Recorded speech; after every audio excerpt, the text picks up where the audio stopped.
Assalamu alaikum. Today's topic is Basidiomycetes, in which we will discuss about phylum Basidiomycota.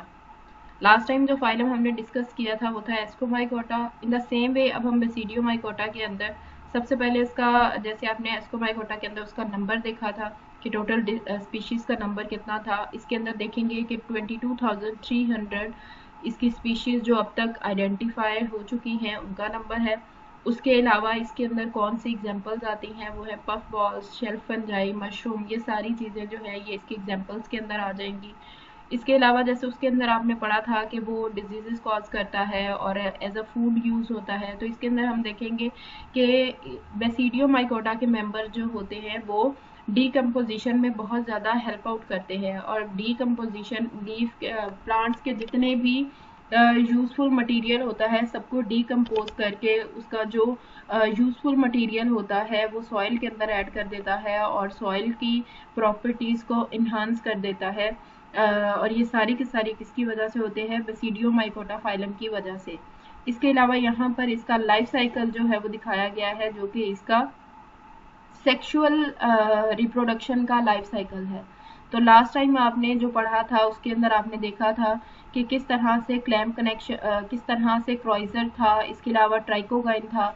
लेकिन इस lecture के अंदर आप देखेंगे नेक्स्ट कौन कौन सी न्यू चीज़ें हैं. उसके अंदर आता है मोनोकैरियोट, डाइकैरियोट, इसके अलावा क्लैम्प कनेक्शंस, ये सारी चीज़ें और पैरेंथेसिस वगैरह, ये सब आप इस साइकिल के अंदर डिस्कस करेंगे. बेसिडियोमाइकोटा के अंदर जो स्पोर्स प्रोड्यूस होते हैं उनको बेसिडियोस्पोर्स कहा जाता है. लास्ट टाइम आपने देखा था कि एस्कोमाइकोटा के अंदर जो स्पोर्स थे उसको एस्कोस्पोर्स कहा गया था. इसके अंदर बेसिडियोस्पोर हैं. बेसिडियोस्पोर्स जिस स्ट्रक्चर के अंदर प्रोड्यूस होते हैं उसको कहा जाता है basidium, which is a club shaped structure. Last time आपने देखा था कि एस्कस के अंदर एस्कोस्पोर्स प्रोड्यूस हो रहे थे, तो इसमें बेसिडियम के अंदर बेसिडियोस्पोर्स प्रोड्यूस हो रहे हैं. इसके अलावा इसके अगर आप बात करें इसके स्ट्रक्चर, सोमेटिक स्ट्रक्चर की, तो इसका जो हाइफे होता है वो हमेशा सेप्टेट होता है. इसके माइसीलियम जो है वो सेप्टेट होगा. इसके अलावा सेप्टेट होने के साथ साथ परफोरेटेड होता है. परफोरेटेड का मीनिंग होता है कि किसी चीज़ के अंदर पोर्स का प्रोड्यूस होना, पोर्स होना. पोर्स इस वजह से पोर्स कभी भी माइसीलियम के अंदर या हाइफा के अंदर इस वजह से होते हैं ताकि वो मटेरियल की इनटेक आउटटेक में हेल्प आउट करें. और जैसे कि आपने जनरल इसका फंक्शन जो है वो पढ़ा था. यहाँ पर जो पोर इसके होते हैं बेसिडियोमाइकोटा के, उसके अंदर जो सेप्टम का जो पोर होता है वो एक स्ट्रक्चर बनाता है, डेफिनेट लाइक और बैरल शेप स्ट्रक्चर बनता है जिसको कहा जाता है डोलीपोर. यहाँ पर ये स्ट्रक्चर दिखाया भी गया है, यहाँ पे ये सेंटर में डोलीपोर और इसके आसपास फिर एक और स्ट्रक्चर बनता है. ये सेंटर वाला डेफिनेट लाइक स्ट्रक्चर, ये जो पोर है, जो सेप्टम के अंदर जो परफोरेशन है, ये उसकी बात कर रहे हैं कि ये एक डेफिनेट लाइक स्ट्रक्चर बना देता है जिसको बैरल शेप स्ट्रक्चर भी कहा जाता है और इसको उन्होंने नेम दिया है डोलीपोर का. और इस स्ट्रक्चर के आसपास एक ब्रैकेट टाइप, जिस तरह की पैरेंथेसिस ब्रैकेट्स होती हैं जो मैथ्स में आप यूज़ करते थे, ब्रैकेट लाइक स्ट्रक्चर बनता है जिसको पैरेंथीसोम कहा जाता है. पैरेंथीसोम इसको इसकी ब्रैकेट शेप स्ट्रक्चर की वजह से कहा जाता है. ये देखिए, ये ब्रैकेट टाइप स्ट्रक्चर है. ये ब्रैकेट टाइप जो साइड्स पे स्ट्रक्चर है इसकी वजह से इसको पैरेंथीसोम कहा जाता है, क्योंकि पैरेंथेसिस जो ब्रैकेट्स होती हैं उनके जैसा मिलता जुलता इसका स्ट्रक्चर जो है वो होता है. बेसिडियोमाइकोटा के अंदर इम्पॉर्टेंट जो एग्जांपल्स हैं वो हैं रस्ट और स्मट, जिनको आप नेक्स्ट डिटेल के अंदर स्टडी करोगे. और रस्ट स्मट के जो सेप्टा होते हैं वो ऑलमोस्ट उनका स्ट्रक्चर और उनकी फंक्शनिंग जो है वो एस्कोमाइसीट से मिलती जुलती होती है. बेसिडियोमाइकोटा के जो सेक्सुअल जनरल लाइफ साइकिल है उसके अंदर 2 फेजेस आती हैं, एक मोनोकैरियोटिक और एक डाइकैरियोटिक. ये दोनों फेजेस आती हैं तो इसका लाइफ साइकिल कंप्लीट होता है. जब बेसिडियोमाइकोटा के स्पीशीज जो हैं वो जर्मिनेट करती हैं, जब बेसिडियोस्पोर्स जो हैं वो ग्रो करना स्टार्ट करते हैं, तो उस टाइम पे जो माइसीलियम प्रोड्यूस होता है वो मल्टीन्यूक्लिएट होता है. मीन्स कि उसके अंदर स्टार्टिंग में सेप्टा प्रेजेंट नहीं होता, लेकिन जैसे ही सेप्टा जो है वो बनने लगता है, बहुत इनिशियल स्टेजेस पे ही इसके अंदर सेप्टा जो है वो बन जाता है। और सेप्टा बनने के बाद ये मोनोकैरियोटिक फेज जो है इसकी स्टार्ट हो जाती है। मोनोकैरियोटिक के अंदर ये यूनिन्यूक्लिएट हो जाता है, मींस इसके अंदर सेप्टा होने की वजह से हर पोर्शन के अंदर सेपरेट सेपरेट न्यूक्लियस जो है वो आ जाता है। इस वजह से फिर इसको मोनोकैरियोटिक फेज में इंक्लूड किया जाता है और इनको कहा जाता है कि अब ये यूनिन्यूक्लिएट सेल्स हो गए हैं। जब जर्मिनेट करेंगे तब मल्टी न्यूक्लिएट होंगे, लेकिन फौरन से ही थोड़े ही टाइम में सेप्टा डेवलप हो जाएगा और सेप्टा डेवलप होने के बाद ये क्या हो जाएंगे, यूनिन्यूक्लिएट हो जाएंगे।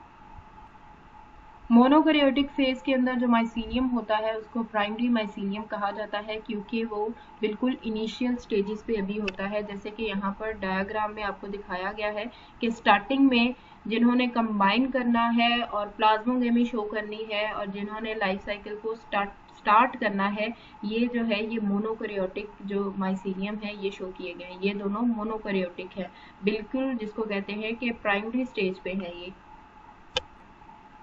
जब ये मोनोकैरियोटिक बन जाएंगे तो सबसे पहले जो प्राइमरी माइसीलियम होगा उनका क्या काम होगा कि वो प्लाज्मोगेमी शो करेंगे। प्लाज्मोगेमी का मतलब है कि फ्यूजन ऑफ हाइफे होगी।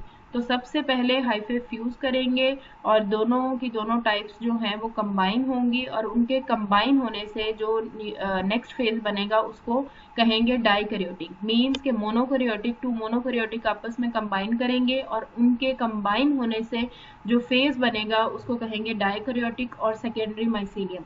मोनोकैरियोटिक के होने से प्राइमरी माइसीलियम बना था, अब डाइकैरियोटिक के होने से प्लाज्मोगेमी होने के बाद मोनोकैरियोटिक चेंज हो गए डाइकैरियोटिक के अंदर और इसको कहा जाता है कि ये है सेकेंडरी माइसीलियम।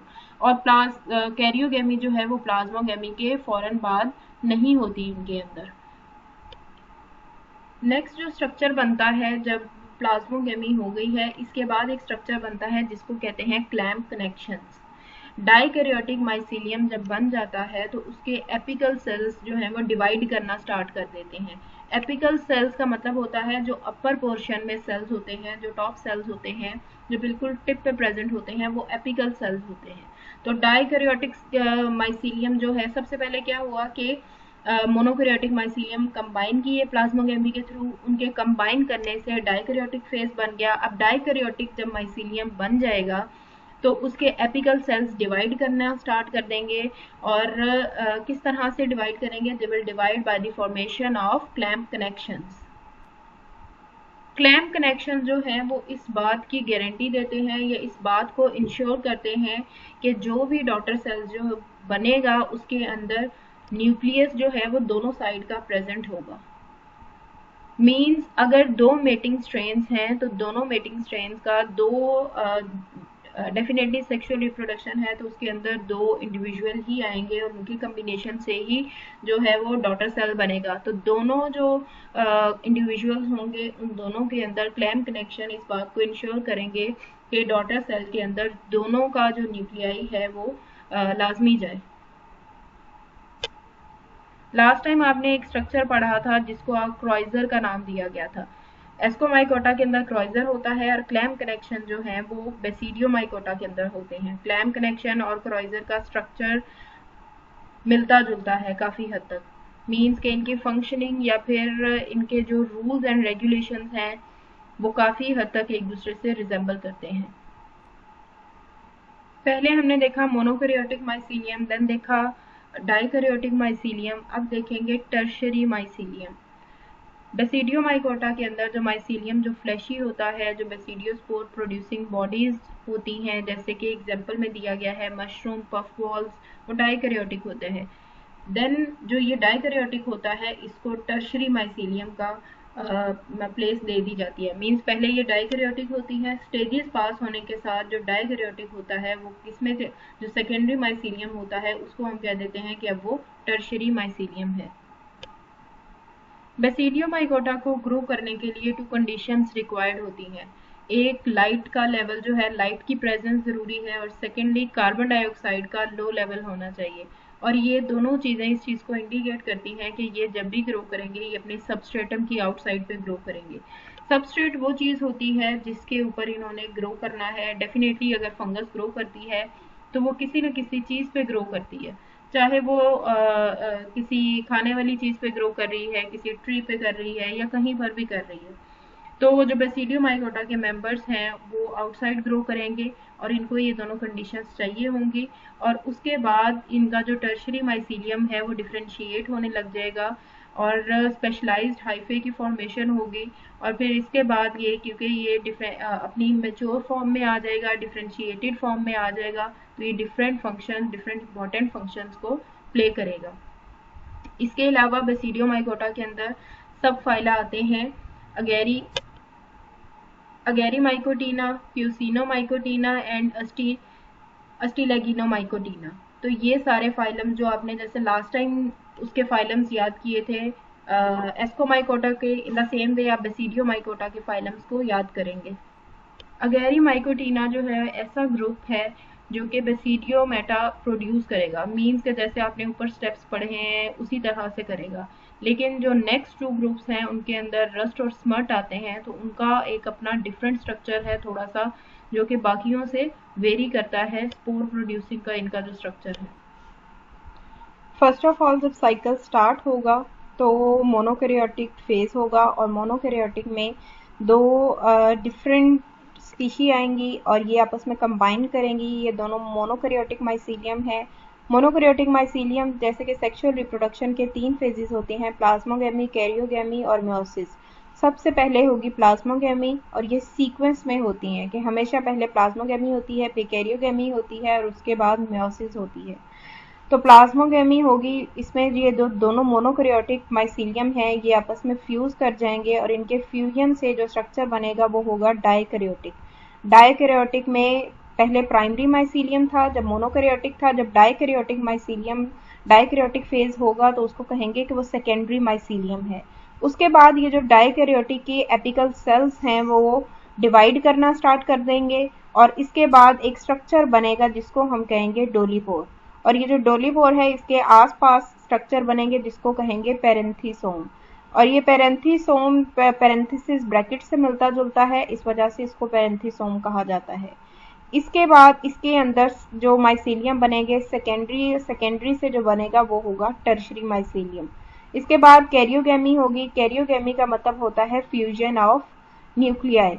तो न्यूक्लियाई फ्यूज करेंगे, न्यूक्लियाई फ्यूज करने के बाद मेयोटिक डिवीजन स्टार्ट हो जाएंगी, मींस फर्स्ट मेयोटिक डिवीजन, फिर सेकेंड मेयोटिक डिवीजन, और उसके बाद बेसिडियोस्पोर्स की फॉर्मेशन स्टार्ट हो जाएगी बेसिडियम के अंदर। और जैसे ही बेसिडियोस्पोर्स की फॉर्मेशन स्टार्ट होगी उसके बाद वो बर्स्ट करेंगे या फिर इन्वायरमेंट में स्प्रेड होंगे, और इन्वायरमेंट में स्प्रेड होने के बाद वो फिर से मोनोकैरियोटिक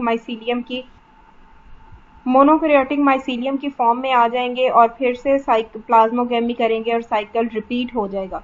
तो ये सेक्सुअल साइकिल है जो कि इसका है बेसिडियो माइकोटा का। इसके अंदर सिर्फ आपने 2 से 3 चीज़ें याद रखनी है कि मोनोकैरियोटिक माइसीलियम होता है, डाइकैरियोटिक माइसीलियम होता है। मोनोकैरियोटिक माइसीलियम को प्राइमरी माइसीलियम कहते हैं और डाइकैरियोटिक माइसीलियम को सेकेंडरी माइसीलियम कहा जाता है।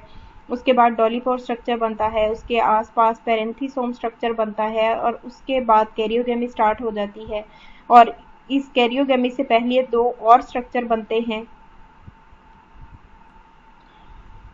जिसको कहा जाता है कि सेकेंडरी माइसीलियम जो है वो कन्वर्ट हो गया है टर्शरी माइसीलियम के अंदर। उसके बाद कैरियोगेमी होती है, कैरियोगेमी के बाद मेयोटिक डिवीजन्स होती हैं और उसके बाद बेसिडियोस्पोर फॉर्मेशन स्टार्ट हो जाती है। और बेसिडियोस्पोर जब बन जाते हैं इसके अंदर, उसके बाद उनकी इमर्जेंस होती है, वो स्प्रेड होते हैं और उनके स्प्रेड होने के बाद फिर से मोनोकैरियोटिक माइसीलियम जर्मिनेट होते हैं और फिर से साइकिल जो है वो रिपीट होने लग जाता है। तो इस तरह से आपने इसको याद करना है। इसके अंदर आपने इसके सोमैटिक स्ट्रक्चर को देखना है और इसके सेक्सुअल लाइफ साइकिल को देखना है।